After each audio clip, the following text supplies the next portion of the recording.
Thank you for tuning in to Circling Dialogos and my conversation with Erick Godsey. Erick Godsey earned a bachelor's degree of science in cognitive psychology from the University of Mary-Hardin Baylor in 2012. His postgraduate study included evolutionary, behavioral, and Jungian psychology. He hosts the Myths That Make Us podcast and one of the founding coaches of Fit for Service, specializing in helping people understand and cultivate their psyches. His professional focus is co-creating a new psychology that can meet our planet's existential crisis.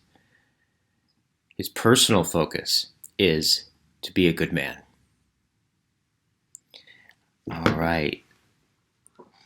So Erick is a new friend of mine that I met through doing some work with Aubrey Marcus. I first met him when I was a guest on Aubrey Marcus's podcast, and immediately clicked with him.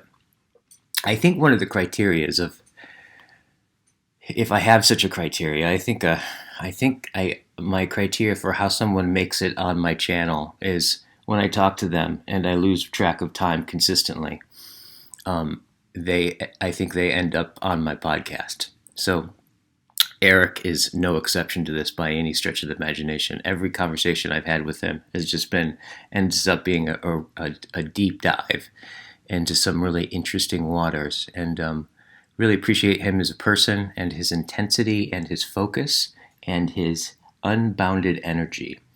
He is really grounded in not cognitive science, in Jungian psychology, and has read and studied a lot of Jung, and is pretty well read in general, and works hands-on for Fit for Service. So he's continually creating transformational kinds of educational programs and teaching them and designing them. And so he's pretty deeply immersed, I would say, in the world of existing deeply. So I hope you enjoyed this conversation as much as I did, and I look forward to having him back on to continue the conversation. Okay, now for some housekeeping. If you are interested in circling and the work we do at the Circling Institute, you can go to our website. We have weekly open drop-in events open to everybody from 6 to 9 p.m. every Thursday, 6 to 9 p.m. Pacific Standard Time. We have weekend events about every 4 to 6 weeks, and we have the Art of Circling, which is open for registration, which is the year-long facilitator training. And once you do all those things, we have a couple more levels of training as well. So you can dive as deep into circling as you wish to do so with us. And all that information is below in the show notes. If you are interested in working with me one-on-one, what you want to do is email me, and then we'll schedule an exploratory session where we talk about what that entails and to see if it's a fit. All right. I believe that is it. Thank you so much. Enjoy the conversation. So you're talking about this. You're basically doing some reading that was the first books essentially that you read, right, when you were a kid, that had the biggest influence on you, and that you haven't read since. And coming out of this last summit and having a commitment, what I'm hearing you say is like a commitment to refrain from workaholism, right? And read fiction and such things. And now you're rereading these books that you hadn't read since you were a kid. You can pick it up from there. Yeah, so I read a whole bunch of books, but then once puberty started, I stopped reading completely except for these books. And these were the only books that I read during the time period of when puberty started and I got really into sports up until when I had my like career ending injury where I tore my rotator cuff. Hmm. And um, I'm looking at it as a Jungian and like I still am not able to articulate it very well, but I can feel that it's actually a therapeutic endeavor that is akin to what Jung did with the Red Book. Hmm. Hmm. And I can feel that I'm like the name of my podcast is The Myths That Make Us. And Hmm. I really believe that there's a force inside of us that I like to call the daemon that comes from, Greek culture. And I think that most of us would understand it as the soul.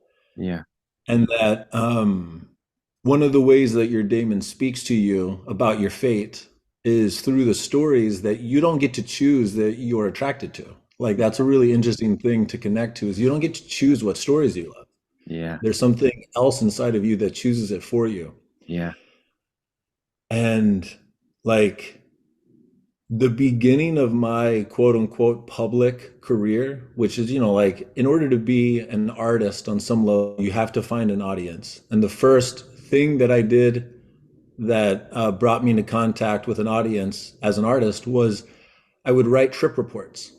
Hmm. And the core form of these books is that this kid goes on these adventures. He finds out he's a quote unquote traveler and he's able to move through wormholes into other worlds. And he writes back trip reports to his friend who is in this reality. And the main character is an athlete. His sport was basketball, and that was mine. And his best friend is a nerd with glasses who has a stutter. Hmm. And I've had a stutter my entire life. Uh, And there's a bunch of interesting motifs in this book. yeah. And it feels like it's 10 books. And Huh. I can feel that I'm Wow. like one of the, there's a lot of things happening in my life right now. So this might Yeah. not make a lot of sense, but you're the right person to talk to. But one of my core goals is to transform my relationship with my body so that I can be the type of father that I want to be. Because my current relationship with my body is that I have two modes. Hmm. One is I'm super aggressive and I work and I play really hard and then I eventually injure myself. And then my other mode is my injured self where I don't do anything for weeks or months. Right. And Hmm. reading these books are actually helping me remember what I felt like as an athlete before I got injured. Yeah. And What kind there's of many athlete were things. you when you were a kid? I'm What sorry, what what kind of athlete were you when you were a kid?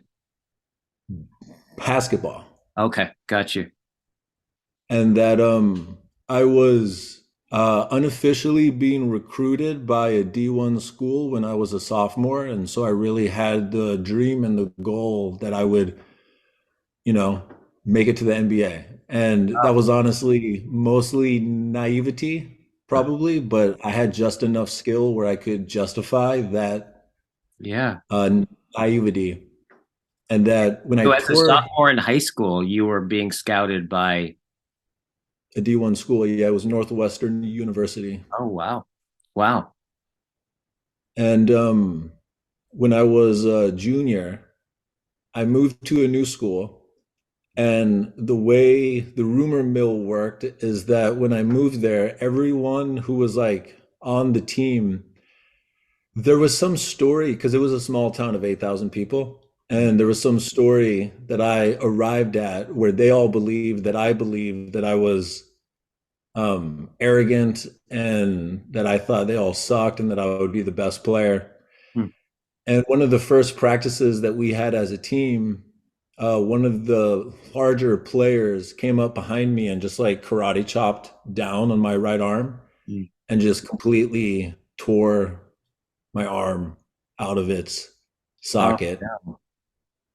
And I just was never the same. Like in that small town, there was no good rehab. I didn't understand how to take care of my body. And it was uh, for that entire year and my senior year, I was in denial. And then I eventually got to the point where my shoulder would just dislocate at the slightest touch. And so then I had to get surgery. Yeah. And I didn't understand anything about opiates. And I got addicted to opiates. And then after I ran out, I didn't understand anything about withdrawals. And so then I started binge eating and I gained like 40 pounds of fat. And so by the time I was going into college, I was just a mess. Oh, wow. Wow. So no basketball in college? So I was very stubborn and I ended up going to a D3 school and I didn't try out for the team, but the gym that I went to was a pretty famous gym and there were these two players that played in Europe who came and trained one summer at that gym. Yeah. And me and one of my friends from high school, we started to train with them. Huh. And I got into the best shape of my life that I'd ever been because I actually learned how to begin to like lift weights. I didn't lift any weights in high school. This was Yeah. before the internet really took off and there were all these trainers and programs and such. And I got to the point where one of the two players that we were training with, he won the MVP of the European league that he was in. Hmm. And I would play one on one against him every day for, probably about 2 months. And it got to the point where he was like, you're good enough and I can get you a spot on a team. But like, what that would have meant is that I would have had to have quit college. I would have had to move to Europe. I would have to learn some new language. And Yeah. the best I could have hoped for was maybe making like 20K a year, just because that was like what that league could offer. Yeah. I don't remember why, but I chose to not do it. Like it felt important for me to get my degree Hmm. because the reason I was able to go to college, I was the first person in my family to even graduate high school. Both my parents got their GED after because they had to drop out for reasons.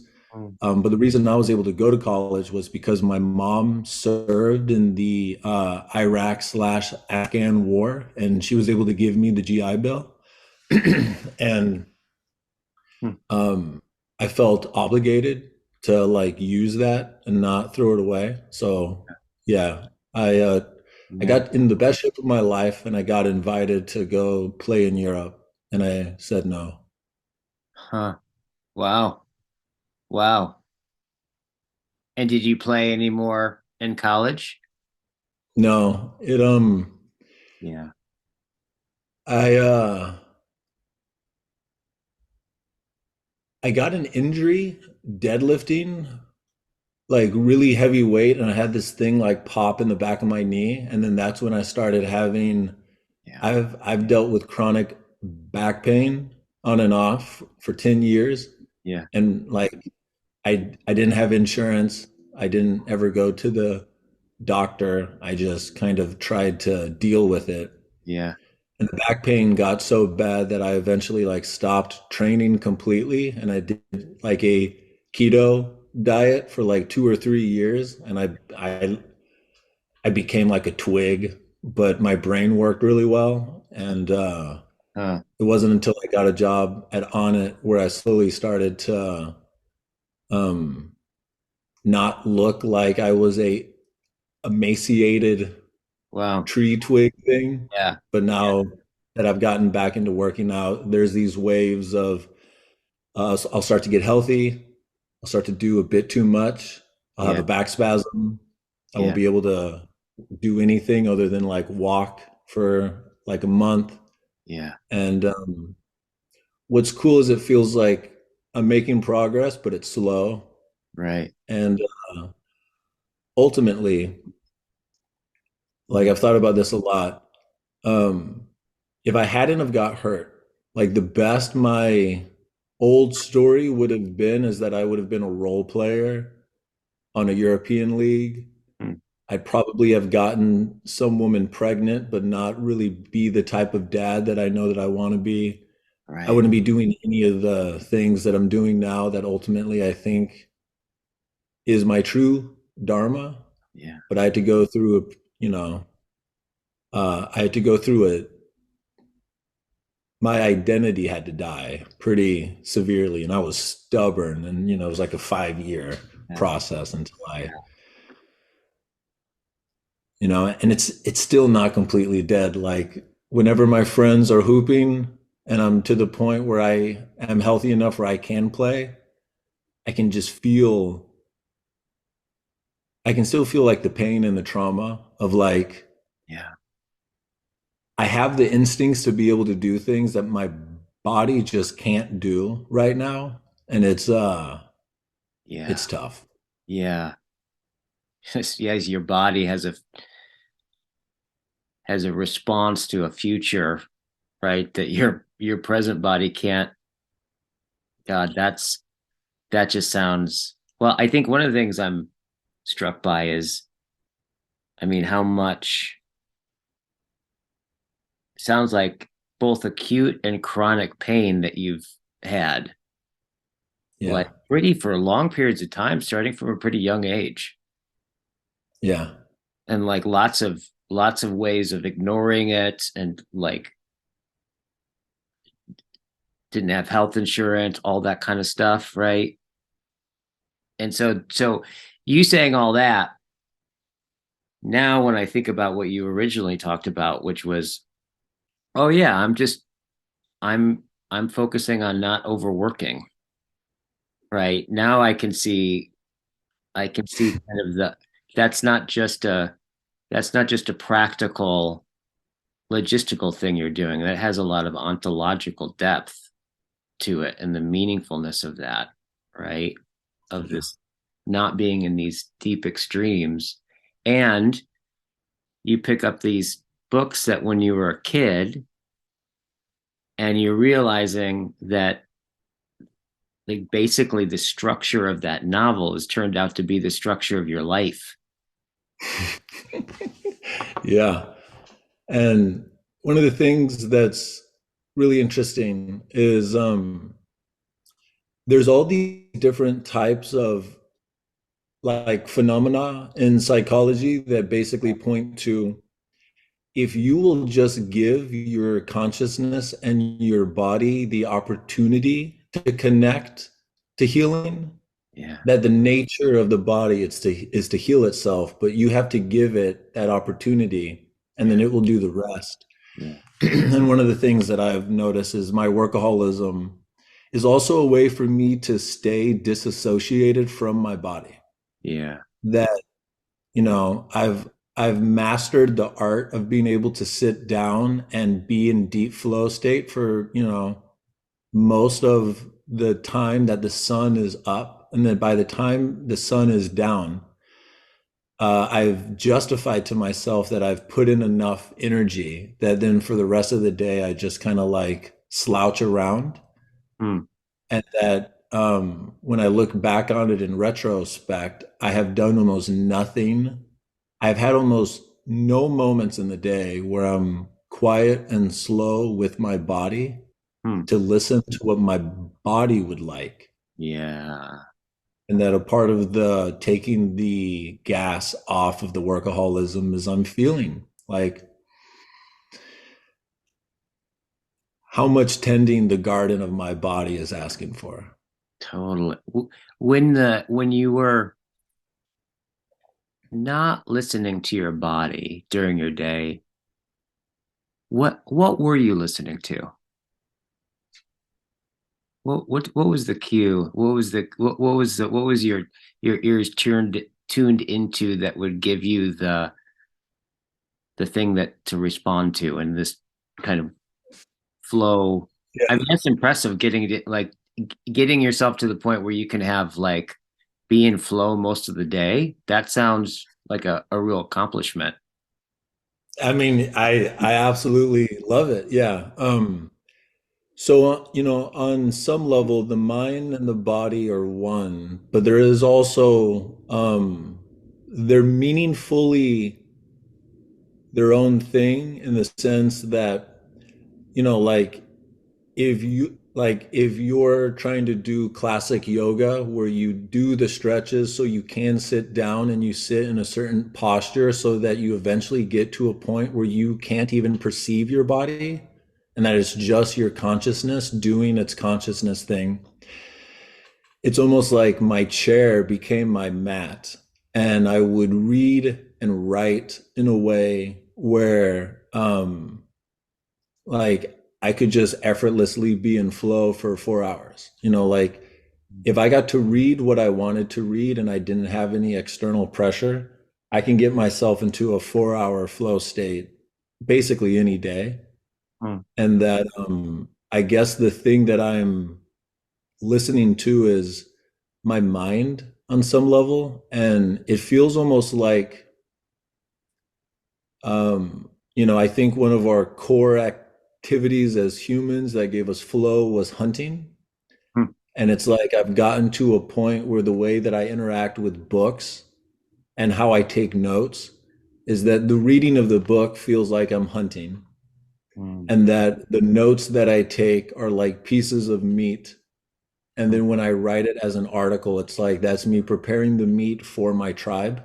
Yeah. And like it Yeah. very deeply, like it's one of the most fulfilling activities that I do.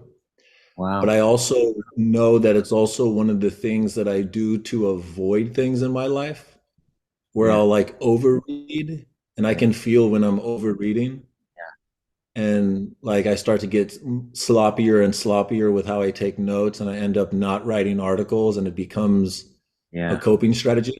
Yeah. Yeah. Yeah. So kind of listening. So listening to your own signals and versus overhearing, right? Jumping over your body, jumping over those signals, right? Into something really cool, right? However, let me ask you, like, what is I guess, what is it the right word? Is it commitment that you're now, or the shift in what you care about, right? Such that all of this makes sense of like kind of tapering back, right? Like putting some caps on you know, what you do read and how you spend your time and like what from what did you ship like what's what Yeah. are what's the thing that you're caring about in doing this? So like one of the things you said was um you want to be a good father, Oh yeah. but So you're not a father yet, right? not yet. Just got engaged, and I know that it's on the horizon, but I don't know when. So uh, my relationship to my psyche is very influenced by Carl Jung, and I'm deeply influenced by the Red Book. And I haven't had a acute psychotic episode in the way that Jung seemed to have in his mid 30s that produced the Red Book, but I've consciously engaged with my psyche to almost try to develop the core characters of my inner world. And that the part that feels like it's activated when I'm doing the hunting through the books, it feels like it's a wolf. And I've felt this force in me since I was a kid. I actually, um, without realizing why, most of my clothing as a kid had a wolf on it in some way. I had wolf posters. I had this wolf snow globe. And whenever I was in my parents' car, I would look out the window and I would imagine a wolf running along the car. Yeah. And when I would sleep at night, I would imagine that there was a wolf like at the edge of the night, just like hanging out and looking at me. And it felt like it was my friend. It wasn't ever scary. And Wow. then I found Norse mythology as a kid. One of the weirdest things about me probably is that the first books I started to read when I was like 8, maybe, was Greek mythology. And the reason I started reading Greek mythology is that these two kids created a Egyptian mythology club in my third grade, and they made like a big announcement about it, and they told everyone else that no one else was allowed in the club. Mm. And Mm. almost out of spite, I was like, well, I'm going to start a Greek mythology club, and anyone's invited. Right. And I don't remember it really clearly, but what I do remember is no one else cared. So it was just me reading Greek mythology books, first out of spite almost, Yeah. because it felt unfair or unjust. Yeah. And then I absolutely fell in love. Like one of the things that's really weird is, like this is like 1999 or 1998, Yeah. and teachers had no idea what was in these books that were in, a kid's library. Like I was reading about Zeus raping people and about like trickery and war and all these things. Right. And I told my parents, and instead of telling me not to read it, my dad actually had a little like bookshelf, and he shared with me a bunch of Norse mythology. And then I learned about Odin and Thor and Loki, and then I learned about Fenrir, Mm. which is like one of the sons of Loki that ends up becoming the most powerful god in the whole pantheon that eventually kills Odin at the end of time, when Ragnarok happens, and that's when all the gods fight each other. And so my wolf felt like Fenrir. And so fast forward to, now, the wolf feels like my intellect. Like it feels like my rationality, my it feels like my mind. Huh. And Huh. I've been doing therapy for about 2 years now. And what I've realized through the help of doing therapy is that like Fenrir is hyper developed. Like he is mature and he is developed, but Yeah. that a lot of other parts of me are underdeveloped because my hyper development of Fenrir was one of the main ways that I coped with my traumas and with the world and all that shit. Then where is that, the wolf? That's the wolf, yeah. And I'm feeling called through listening to start to develop the archetypical magician in me. Mm. And like the magician is almost the antithesis of Fenrir in an interesting way, because there's a sense of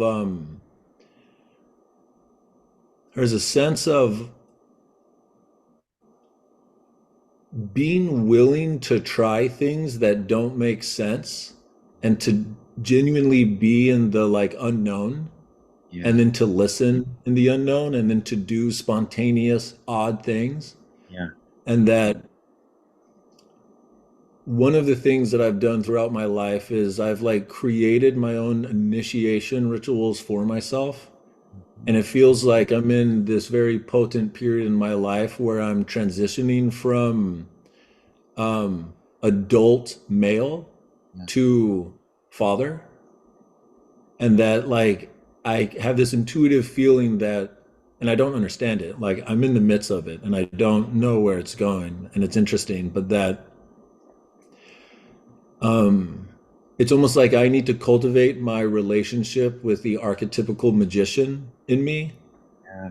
to hear what the initiation wants to be, Yeah. to help transition me into fatherhood. And Yeah. that like reading this Pendragon book is a part of that. Yeah. And slowing down on overusing Fenrir slash my intellect to like ignore my body. And yeah, that's kind of the reorientation. It's from my intellect towards a part of me that I have a lot of like, it's almost like shame Mm. in a really interesting way, but like because I so hyper identify as like a rational skeptic, someone who can cut through the bullshit of the like spiritual woo-woo-ness, Yeah. that I'm like actively working through my own shame almost to like make contact with Mm. this part that Mm. like if I don't gaslight myself, I've had quite a few experiences in my life that absolutely make no sense to the wolf, Yeah. and that I'm cultivating, yeah, the archetypical magician. Yeah. So the wolf. So I'm kind of what I'm hearing you say is like the wolf. If we look at it as the as your mind, it's got that quality of it emphasizes that part of the mind that's like cutting through stuff, like getting to the bottom of things, like a certain kind of drivenness, right? In that way. And the mind in Magus, what is mind as magician? That's such a good question. Um, I get the sense it has a lot, I mean, it has a lot to do with the mind, but it's it very does. it's really interesting. I've never thought about it in this way, but it seems Yeah. Fundamentally, what it feels like is what my mind is like when I'm in the wolf energy is it's like my ego has chosen what to hunt. mm, Whereas the mind of the magus is to suspend believing that I know what to hunt. I'm yeah, just in the woods yeah, and I'm listening, but I'm listening in a way that my culture has taught me is not appropriate, which uh, is like, if the tree could speak, what would the tree say? yeah, Or yeah, if I choose to interpret the movement of this bug as a sign of a place to go, what happens if I just go there? Like yeah, it's it's a orientation of listening that, like, what I can feel is that if I can hone my trust to the mind of the magician, yeah. he is the hunter that directs the wolf. Hmm. It's like that's what I'm trying to cultivate right now. But I can feel that I have such a instinct to believe that I know where the wolf should go that Yeah, I'm like actively trying to learn how to like tell the wolf to sit. yeah, yeah, The wolf just wants to fucking go eat whatever it smells. totally. It's interesting to think about this because, like, you know, Hermes, right? The kind of the classic magician, right? The hermetic, the god of language, right? And he's got wings on his head and on his feet, right? And the thing about Hermes is he's between worlds. Yep. He's kind of a human, but he's kind of a god. He's got this in betweenness, which is really interesting when you think about that because I think it was Hillman who talked about this in somewhere in one of the Greek stories. Um, Hermes is actually wedded to is it Hestia, the goddess of domesticity, and And goosebumps. yeah, totally. Goosies are good. Goosies are good. Yeah. Um, Yeah. but this and I think the way Hillman, if I remember right, the way that Hillman was describing it is when Hermes goes manic and kind of uncouples, right? Goosebumps. Yeah. Yeah, right on. What's it? What are you getting? What are you getting right there? Yeah, take Yeah. So a idea that I've been contemplating is that one of the Greek myths that I've resonated with the most is the myth of Prometheus.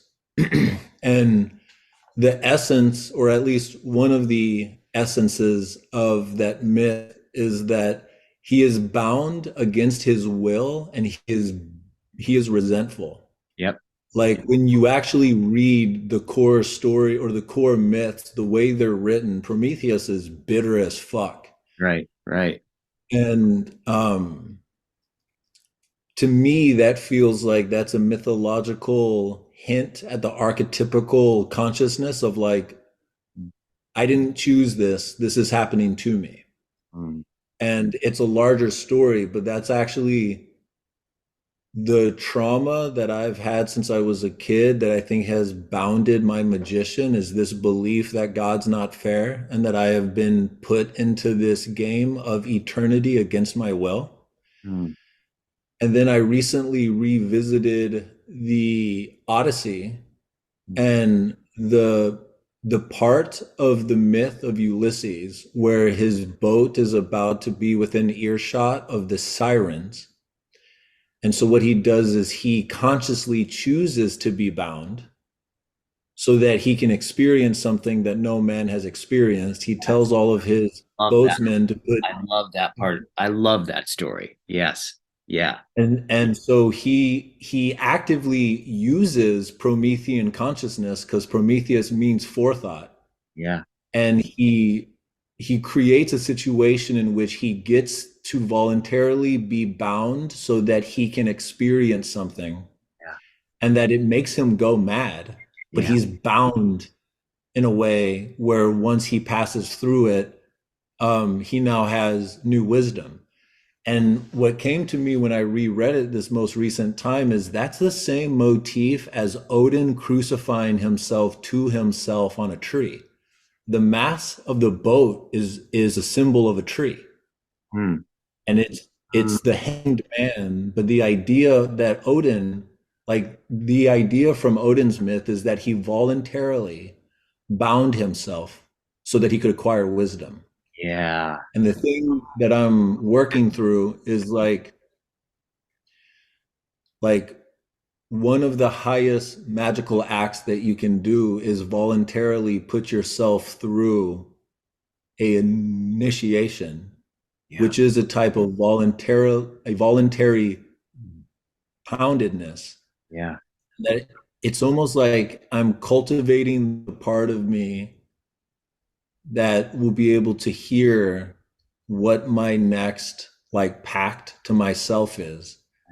And that remind like one of the metaphors that I use to try to understand like the juxtaposition between these two myths is that um like Prometheus story is like it's fire, Yeah. like the fire of this happened to me. But that something about Ulysses myth is the hearth. It's the thing that holds the fire. That a Mm, fire without a hearth becomes a wildfire and kills everything. yeah. But Yeah. but a fire with a hearth becomes like the core of your home. Yep. And so when you brought up the Hermes and was it Hesta? Estia, I think. Hestia? Yeah. That to me is that's where you take the fire and Right. you put it in the hearth. Totally. And that the reason I got goosebumps is because I was just working with those mythic archetypes like, you know, 3 or 4 moons ago, or 3 or 4 days ago. Yeah.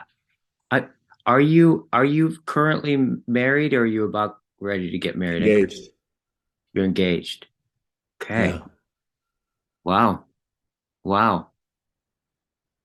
So there's a it's yeah, I'm sharing the bumps. The Yes. that just that sense of, it's interesting because that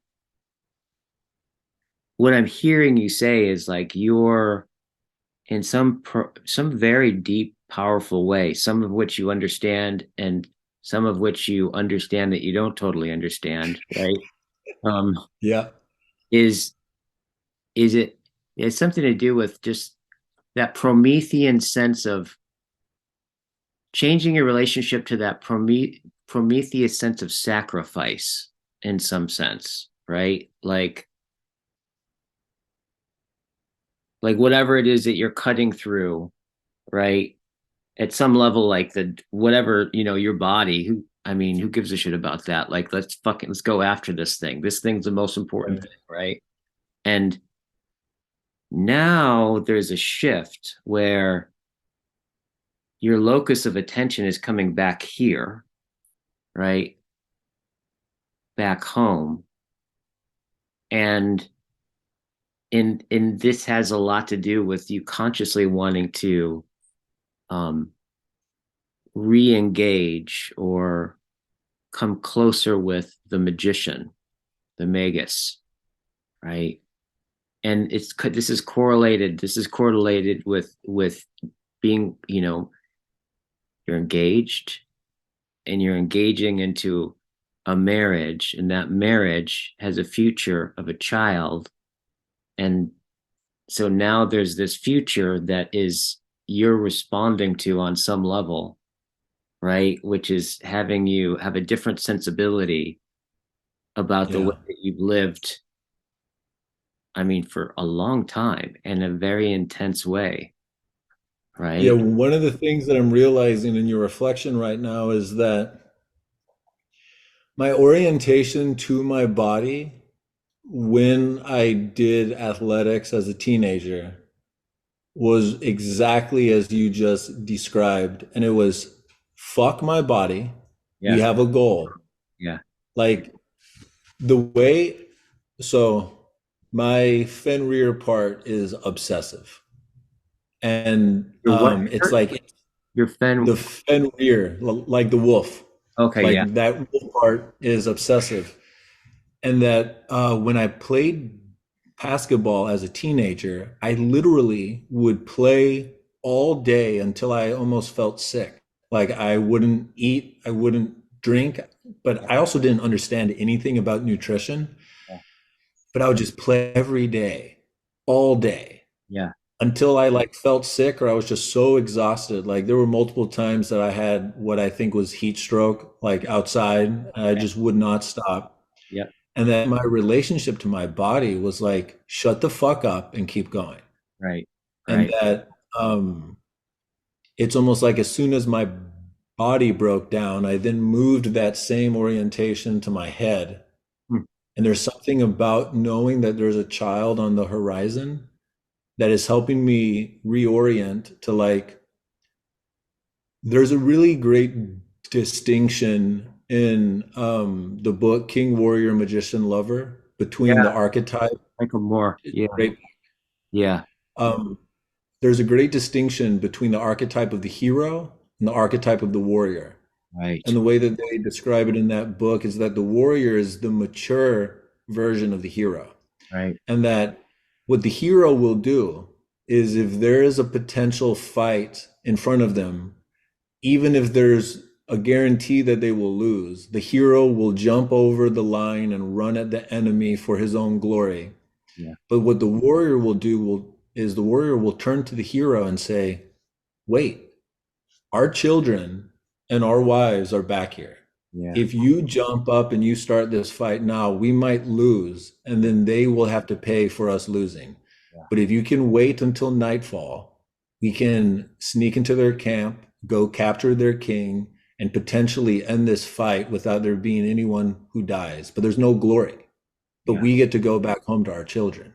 yeah, And that I can feel that there's this reorientation to my health where it's now so that I can provide for my family and my children. Because my current orientation, which is very hero consciousness, is it's like I'm going to go as hard as I can so that I can get my glory. And then when I'm hurt, I just won't do anything for a while. But I don't want to be on the couch unable to stand up for a few days while my wife takes care of our newborn, yeah, you know? yeah, yeah, yeah. Well, that makes it makes a lot of sense. I also, what when you were a kid, when you were younger, it's interesting because when I think about, you know, um, magician oriented sensibilities, and then I think about being a jock, right? Being into sports, they don't converge. Did they converge for you, or was there kind of like two yous or two? There were definitely two me's, and there was pre puberty and post puberty. Yeah, Pre-puberty, I read and I played video games and I had a wild imagination. Like it's kind of a joke with my family, but like every night when I would go to sleep, my family would be able to hear me from my room making like, and because I was just imagining like whole movies of like awesome things that was happening. And you do it And for hours, didn't you? for at least an hour every night. So at And will, like, you go right into this world and imagine a whole thing and work it out. And yep, and then as soon as puberty started, my imagination was completely about sex. And I stopped reading. I still would play video games a bit, but it was like, it was basketball and it was girls. And it wasn't until I had my arm ripped away from me that I got into philosophy in college. And then wow, that was really kind of the birth of my, um, it's really interesting. Like, I've developed a part of my magician very clearly, but I always stayed inside the confines of materialistic rationality, which is like a very deeply amputated magician. yeah, Um, and it's not until like even once I started exploring non-ordinary states of consciousness through psychedelics, I still did it like I didn't actually believe any of it, and that like I would write trip reports almost like I was a materialistic scientist, investigative journalist was kind of the tone.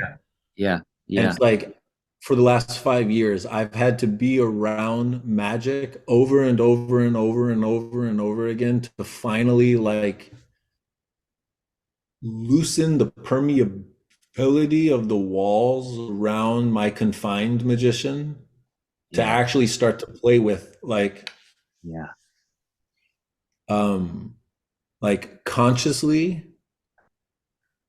playing with reality tunnels that don't fit what is perceived as normal, and then like actively investigating them in a way that could scare my skeptic. Does that make sense? say it again. So yeah, try that again one more time. It's like the part of my magician that I've been able to cultivate the last 10 years has been he was neutered. Right.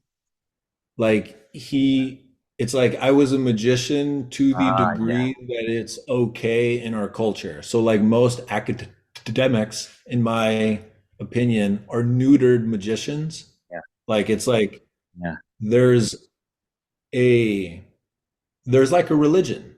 yeah, And the religion is grant me the Big Bang, and then I'll prove to you how God's not real. yeah, And then within all of that, we have all of our games that the like academic or professional, you know, yes, user of language will do. But it's like there are things happening in the world that aren't within that sphere that are meaningful and powerful that most academics won't even allow themselves to explore. yeah, yeah, And I think like one of my favorite things to do is to find like books or articles where it seems like researchers are bumping up with real magic, and then it's almost like they can't see it and yeah, they have to like, so yeah. one example would be the research on expressive writing. Yep. And I'm not sure if you're familiar with that, but that the core of it is there's been over 100 studies where they've looked at if you have people write 4 days in a row stream of consciousness over the most traumatic thing that has happened in their past, Mhm. for the next year, they'll go to the doctor half as often. If they have any type of like autoimmune disorder, their symptoms will improve. If they have PTSD or depression, their scores on those tests will go down. If they have insomnia, their sleep will improve. If they have arthritis, the range of the movements of their joints will improve. They've even found Yeah. results where if you're unemployed, you're more likely to get hired. Yep. And they don't really have a hypothesis for why that is the case. Yeah. And then there's the fucking placebo effect, which is one of the things that it's like it's hitting them in the face. Yeah. That the placebo effect is such a consistent Yep. phenomenon that any study that looks at humans and healing has to try to design the placebo effect out of it because it's often more potent than whatever it is that they're trying to measure. And it's like we've given it a name so we can just move it aside. But like, and it goes all the way back to Mesmer, where I don't know if you're familiar with his story, Mike but Messner? who? Michael Messner? I don't know if that was his first name, but this was like 250 years ago. Okay. Like I forget his first name, but there's a book that's something like The History of the Unconscious, and it's like a 1200 page book, and it's an epic like historical review of when the unconscious mind first kind of came into Western culture, and Mhm. that the first like great proponent of there being an unconscious mind was something mesmer, and it's where we get the word mesmerize. But he got to the point where he was able to like he had some device where he would have a bunch of people hold some type of rope that was wrapped around a tree, and he Yeah. was able to get people to points where they were having like spontaneous healings and things like that. And then Ben Franklin, along with a couple of other like intellects of the time, got with like the main scientific institute in London, and then they like formally disproved him, and then he became an outcast. And then there's people like Wilhelm Reich. Are you familiar with Yeah. his work? Yes. Yes. So like it's a long and nuanced story, but he basically got to the point where he was one of the first people to see like what we would call trauma now, Hmm. and that he was one of the first people to start to develop ways to help people heal trauma. And he got to the point where he was making claims that he could heal cancer through people being able to like make contact with their like erotic energy and move through. And Yep. he got to the point where he got raided by the FBI. Yep. They took all of his stuff, they burnt it, and they destroyed it, and they put him in prison, and he died in prison. And now, what's also true is he was not good at public relations. And if you look at the things he said, like he wasn't helping his case at all. But there's a history of phenomena that seems to be available to conscious creatures if they learn how to interact with it that doesn't fit the current religion, Yeah. that a neutered magician is like taught to stay within the confines of. And that like a part of what it feels like I'm being called to explore is Uh, what are the things that are right outside of the edge of what's allowed to even be claimed. yeah. Totally. Like this, the world of like in between categories. So in some sense, like the magician has been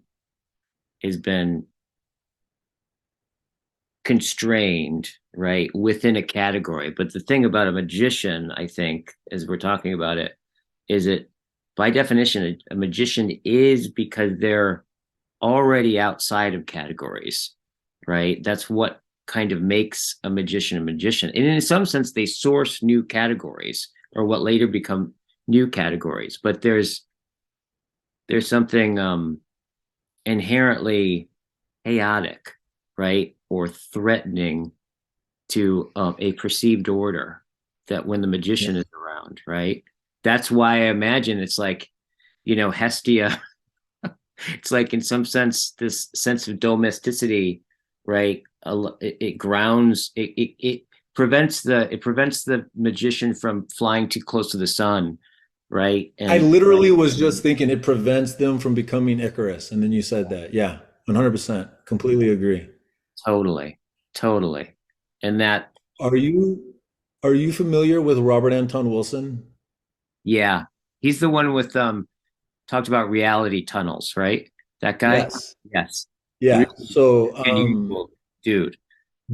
brilliant, Yeah, brilliant and funny, which is a great combo. right. He has a book called Prometheus Rising that is the that to me is the Bible of the type of magician that I'm trying to Mm, cultivate.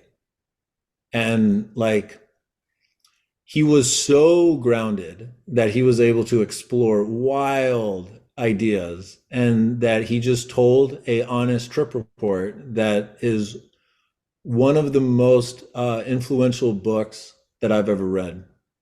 huh. And like Mm, for me, I had a vision on ayahuasca about 6 months ago where, to keep a long ayahuasca story short, it felt like what I was being shown is my highest aspiration as like a vocation is to be an alchemist.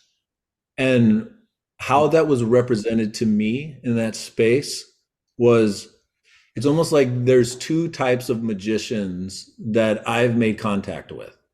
And there's the Western magician that I deeply respect. Like I love the piercing insight of Western, like I love all the research around what are all of our heuristics?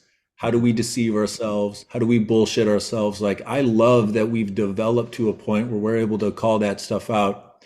I mm, love physics and chemistry and mathematics to the degree that I'm able to understand it. mm, Like I love what we've done there.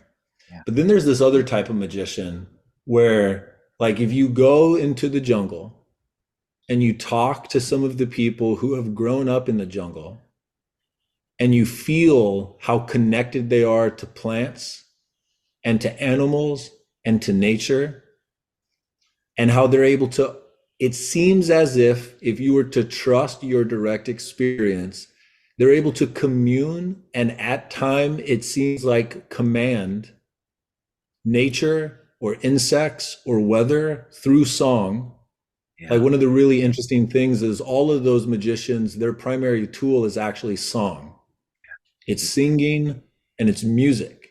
Yeah. And for me, it feels like what I've been exposed to is I want to merge those two worlds in me. And that is what I can feel like that's the trail that I'm tracking in this stage of my life where I'm really trying to open up to the malnourished part of the magician in me, which is like I'll never call myself a shaman and I don't try to lead anyone in that way, but like to myself, I'm almost trying to learn the ways of that way of orienting to reality for me. And it feels like it's a slow process where I don't have a mentor to like teach me how to do that. Um, and it's almost like a part of the magician archetype that I'm cultivating is learning how to listen to my unconscious in such a way where it initiates me Yeah. in a way that I think Carl Jung, like, I'm not, I don't know how familiar you are with his story, but what I see happened is that when he was in his late 20s, he was one of the first doctors in Western culture to actually sit with schizophrenics and listen. Yep. And it felt like he listened to such a degree where he was able to bring alive the part in him that was able to be schizophrenic. Yeah. And that I actually think that that was the thing that like brought forth his multi-year quote unquote schizophrenic episode that became the content for the Red Book. Yeah. And for people who don't know, almost every major psychological insight that Carl Jung is remembered for came from him spending the rest of his adult life trying to translate the archetypical visions and dialogues that happened in that 4 year to turn it into the modern language of science. And so Hmm. introvert and extrovert, the ego and the shadow and the persona, the anima and the animus, and the like the higher self, synchronicity, uh what he called the transcendent function, all of the things that he's known for Yep.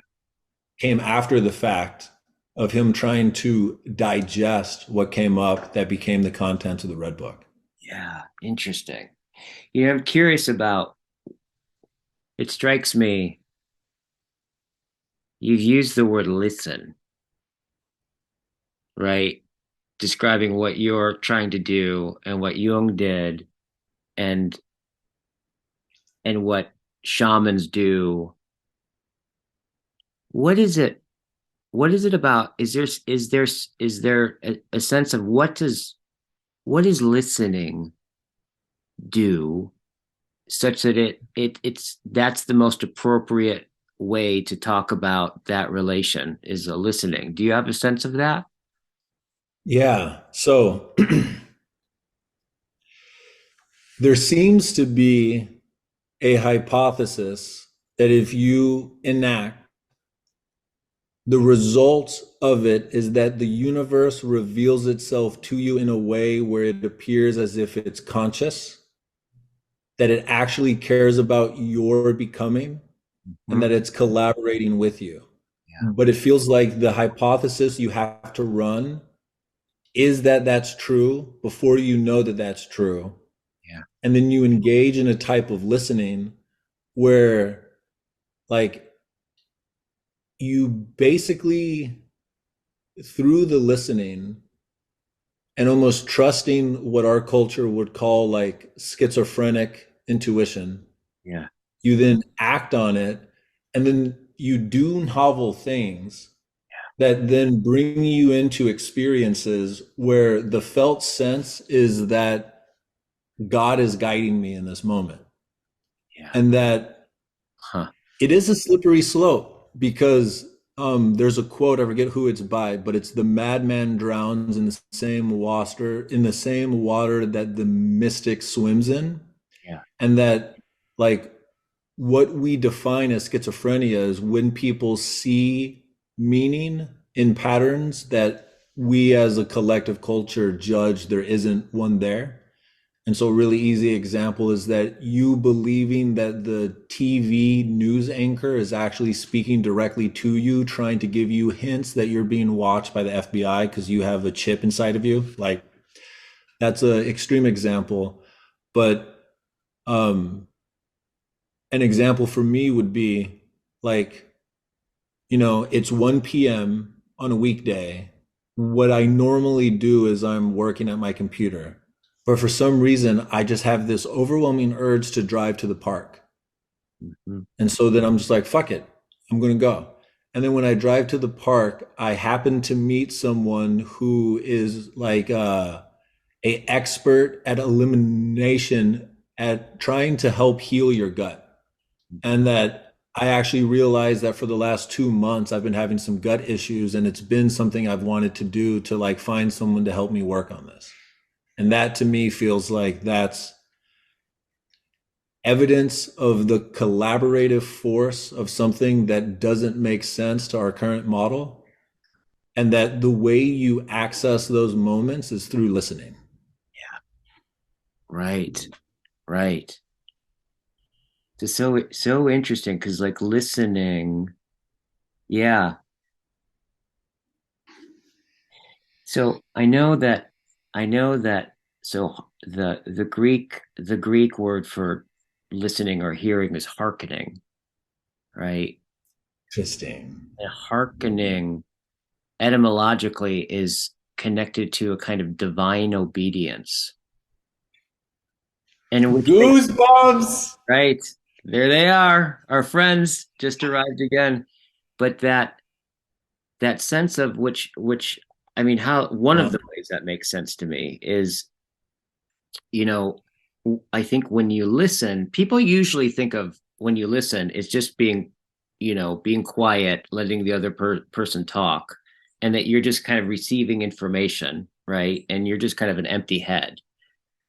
But actually, if you pay attention to the phenomenology of listening, you can get at it like this. It's like if you were like right now, like if you were, as I'm talking and you're listening to me, and you were to be struck by something I said and started thinking about that. The moment that you started thinking about that, you're no longer listening, right? And then you kind of come back to it. It's like, oh, and you come back and you like then you're listening again, and you realize that you weren't listening that whole time. So I think what that shows is that whatever it is that thinks, right, is deeply coupled to, if not synonymous, right, with whatever it is that listens, right? So in some sense, to fully listen is to give, in some sense, my mind to the speaker, right, in such a way that they think the thought for me. They think the thought, right, for me. And this is where it can get really profound because some thoughts, in order to think, you take standing on a radically different set of presuppositions, which starts to get at like a transformative quality to it, right? And so, but this kind of deep coupling where the whole thing is about a kind of emptiness, right? Or an emptying oneself out, coming into total conformity, right? And learning through a kind of contact and conformity. And it's so interesting because I think about this. So something about what you're talking about with starting to allow the magus to be what's in the driver's seat more, right?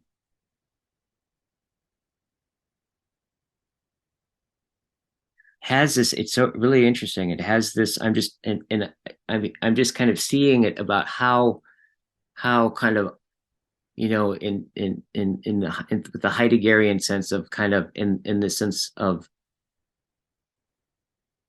that listening as a coupling, right, with the intelligibility of the world, right, and knowing through becoming what is known, right, a certain kind, because there's a real deep, because listening has a real deep surrendering quality to it. It's like you really, Yeah. when you really listen, you really do have to let go. And yeah, so what are you hearing in that? And also what I heard you say, Yep. also the other thing I heard you say is like I think what you just described about the park, right, is what, yeah, is where you can start to hear the world as a thou in some sense, right? 100%. That's exactly what it is. Yeah.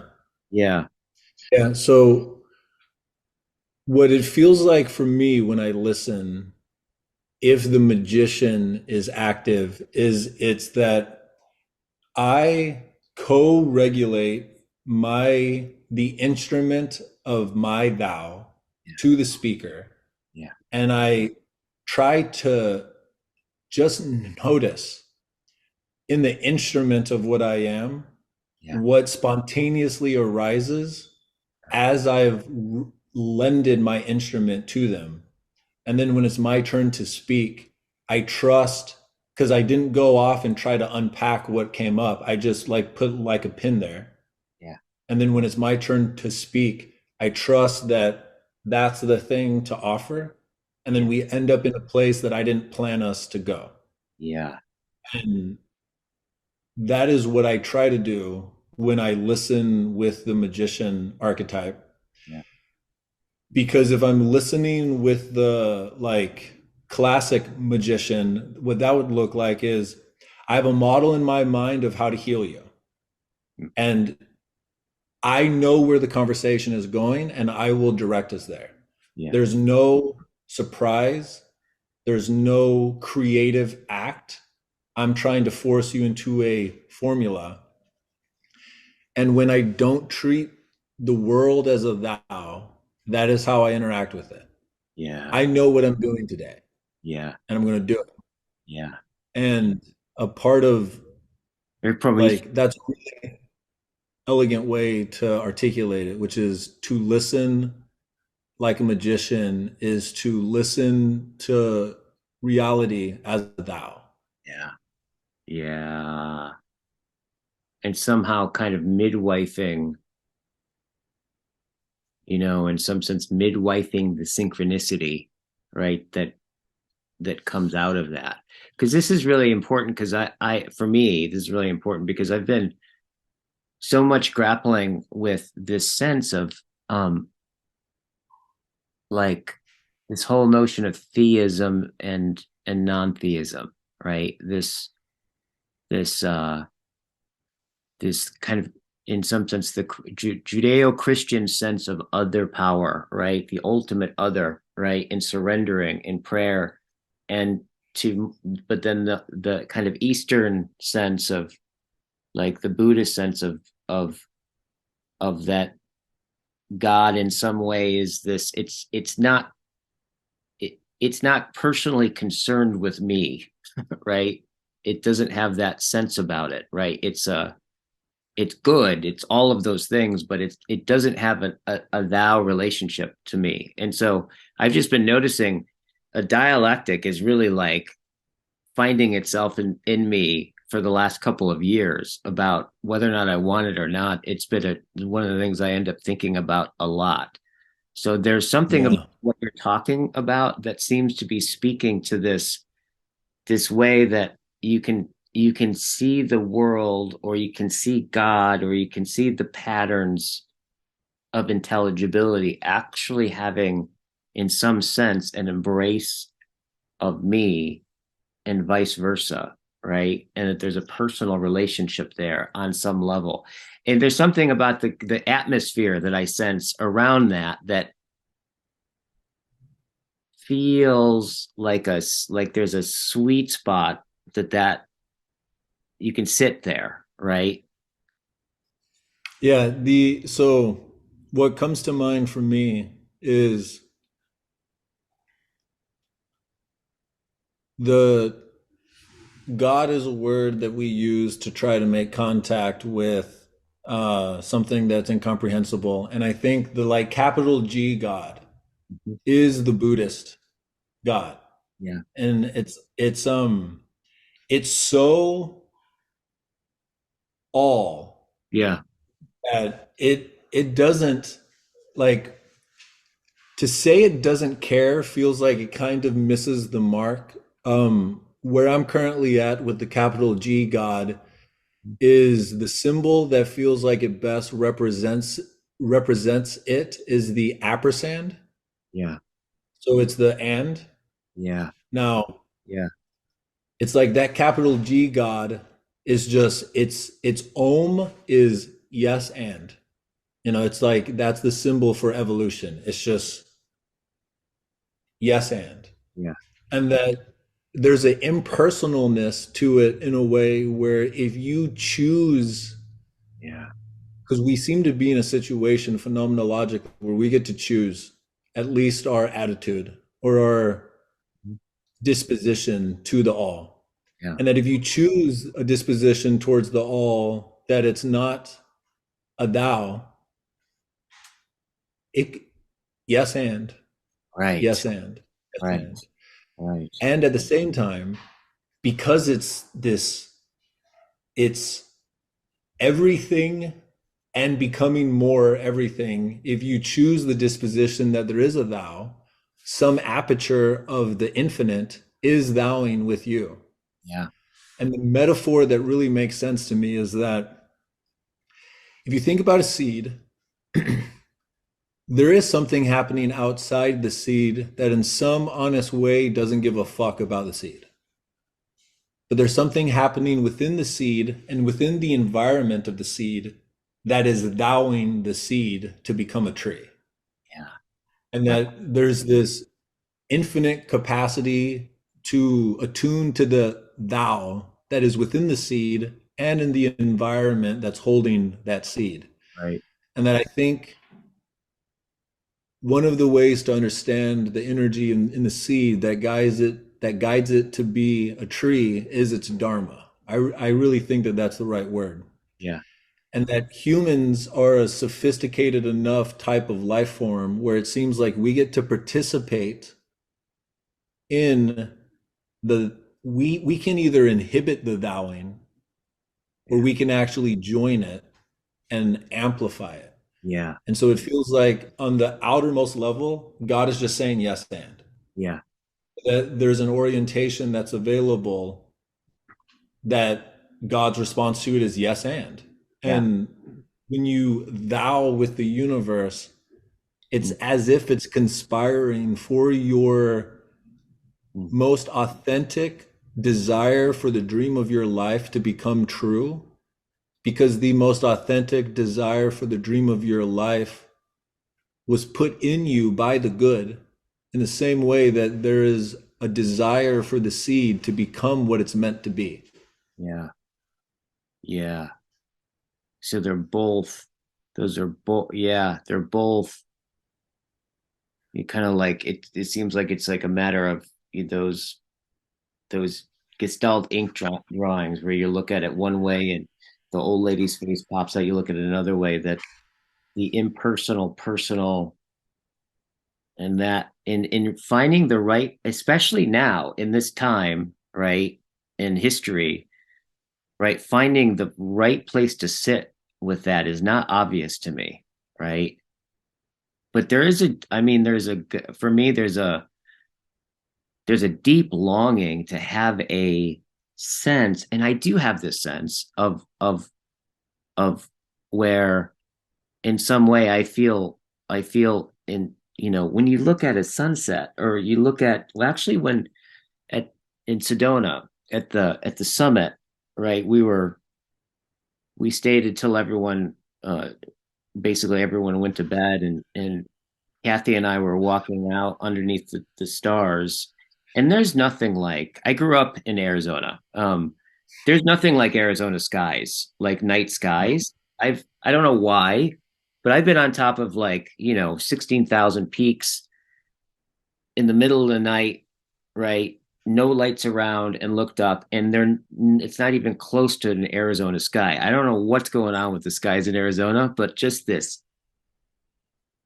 thick, this thick, you can see the Milky Way looks like a cloud, Yep. right, in front Yep. of you. Anyways, but we were, it had been a while since I'd been in Arizona, and so we were just sitting back, like against the car, looking up, and you know, it, it seems implicit in it seems implicit to me in the very structure of getting to to see, to open up, to witness, right? Like, essentially the billions of years, right, happening all at once, right? That are gathered in this viewpoint, that you can't not ask the question, like, what is it that I'm here for? Like, what is it? Why why do I get to be one of the few specks, right? Perhaps the only specks in the that we know about, that can actually know that we know, right? And there's that quality of it. Seems to me that there's an intrinsic deep ethic in that, right? There's this kind of calling, something about that call, that beauty calls out something like, I'm here for, there's some profound reason that I'm here to witness, and perhaps it's to be as profound as a witness as possible, right? Because it does seem like, I mean, to it seems like somehow the big some for some reason the Big Bang grew a nervous system, right? Exactly. Like, Exactly. and it's this. It seems to be the way that it's opening its eye to itself and giving itself a very finite glimpse of itself, right? It seems like we are that occasion.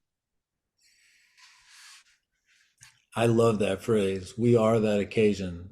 There's a few things that arise. Are you familiar with the myth of as told by Plato? Maybe. I think so. So this is when he wrote the Republica, the last chapter of that book, he writes a story called the myth of Er. And I could tell the whole story, but I'll kind of try to condense it. But it's that there was a warrior who was judged as honorable by the gods, and so they allowed him to, when he died, he would get to see what happens after you die, and he would be brought back in 9 days to tell the people what happens. Mhm. And what he saw is that when you die, you go to an in-between world where there are two judges and there's two hallways. One leads up to the higher world where there is no pain and a soul gets to go live a whole lifetime for thousands of years in a place with no pain. Mm. But when a soul lives a long lifetime in that upper world, they forget what allowed them to go up there, which was that they had acquired enough wisdom. Yeah. And so souls that need to acquire wisdom, they go into the other hall that goes down into this realm. And Mhm. this is the realm where you experience pain so Yeah. that you can acquire wisdom through a perspective. Mm. And so a that's the flux of the movement of souls is between these two worlds. So with each great flux, they come into this room and the judges will judge whether or not they need to acquire more wisdom. The Mhm. ones that are judged as having to acquire wisdom, they go on a little journey until they find the goddess of fate who sits on a throne embedded in a rainbow. And once they get there, this priest comes up to them and has a whole bunch of golden threads in his hands. And the souls get to pick from those golden threads what type of life they want to live to acquire wisdom. Mm. And the more pain in that fate, the more wisdom they'll get to acquire in that lifetime. And Mhm. once you pick your fate, you then have to go into a cave underneath the throne to the river of forgetting. And you have Yeah. to drink from the river until you forget your fate because the weight of it is too much to bring into a body. But Yeah. once you forget, the goddess of fate gives you a guardian spirit. And this story, this moment was the birth of the word daemon. And Ah, that's the name of your guardian spirit. It ah, doesn't get a body, but it will live in your body with you. And it's the thing that will remember your fate. And that Socrates was dubbed the wisest man in Athens because he only listened to his daemon. listening. And his daemon, yeah, There's listening. There's that word again. 100%. Mhm. And I don't think it's a coincidence that that word eventually became demon with the rise of monotheistic religions. Yeah. Because if you had direct contact with your daemon, there's no need for a priest to tell you what God says. Yeah. And that's always been a cool story to me. Like Yeah. I've really enjoyed that as a story as long as I've known it. But when I was at Burning Man with my fiance, we weren't engaged yet. I wasn't planning on proposing to her there, but we had a night where it was a magical night. We were up all night and we were driving back on our bikes to our camp, and the sun was rising. And I looked over at her, and she was in this incredible costume, and the entire horizon was just filled with neon lights of people who had partied all night. And there was the soft glow of the sun, and it was like gold and orange. And I felt something that happened all in an instant. But if I were to articulate it, it felt like the myth of was real, and that before I chose this life, the way this life was presented to me was as a pile of Polaroids. And one of the Polaroids was this scene that I was looking at right now, and that it was a kairos moment of knowing that this was the scene where I asked my future wife to marry me. And so I just stopped my bike. The first thing I said is, I promise I'll do this the right way when we get back home, because I didn't have a ring. And I shared my truth with her, and I proposed. I gave her my ring that I'd been wearing for like the last 5 years. And she said yes. And I didn't think about that moment until I got back home and I was able to unpack it. But that myth has just always been a cool story to me. Mm, But if I don't gaslight myself, yeah. the way it arose in the phenomenology of my existence Yeah. was that it was a gnosis. And so, to the point that you shared about, like, maybe we're here to witness, like, a part of me that I still kind of tremble at claiming believes that we actually did choose this. Yeah. Yeah. And a thing that's really interesting, just to kind of like take a step back, is one of my largest critiques of this view that we've chosen our lives is it's like it feels like it's such a function of privilege to even entertain that idea, because the majority of people who have lives that we can't even imagine, it feels like it would be a sin against humanity to claim that they chose it. Yeah.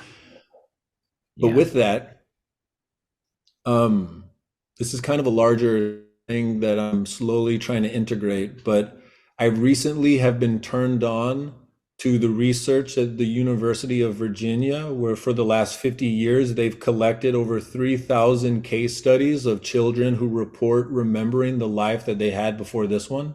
Hmm.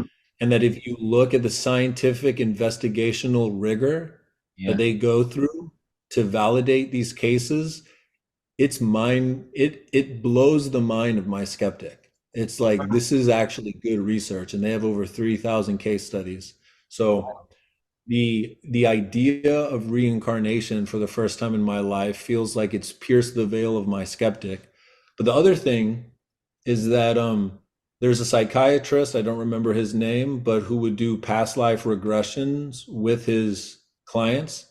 And he started to get to the point where he could get them to reliably, from their point of view, remember their life before this one, and actually remember what happened in between those two lives. Hmm. And that one of the things that he talks about, that multiple people reported who didn't speak to each other, so they all shared the same thing. And my skeptic can poke some holes in this, but I'll just leave that aside for right now, is that depending on the karma that you have worked through, there is a certain set of available lives that you can choose to reincarnate into. That there's two things that create a constraint on what lives you can choose. One constraint is what type of lives you're able to hold based off of the karma that you've worked through. But the other constraint is, what are the available types of roles that this next generation needs? Mhm. It's almost like there's some intelligence of the planet that knows what type of seeds it needs in each generation. So it's not like you just get to choose any life. And so, like, but there's a certain set that you get to choose. Right. And one of the things that they articulate in that is that you only get to see the first couple of years of that life when you're at the vantage point between lives. Mm.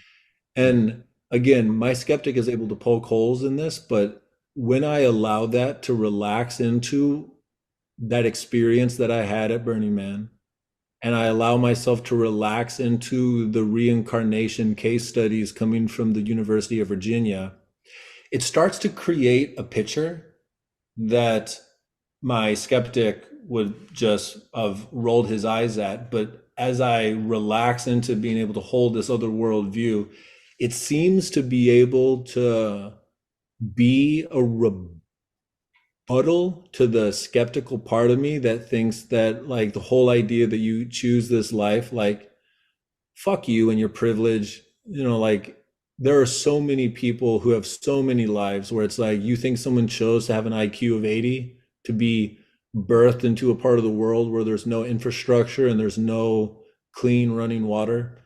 And I still don't quite understand that, to be honest. But um, Yeah. that's a long way of saying that there's a part of me that really agrees with what you shared. Yeah. Totally. Totally. This is I need to get going here pretty soon, but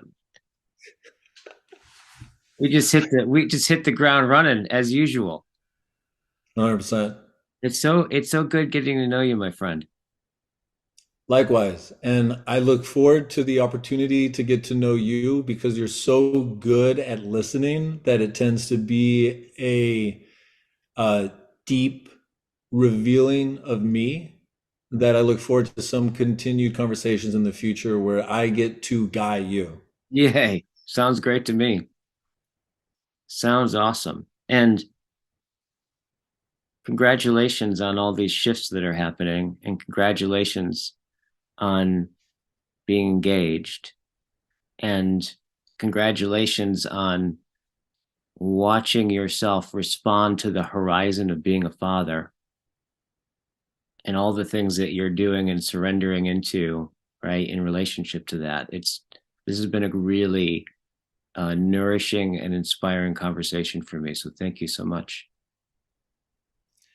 And received.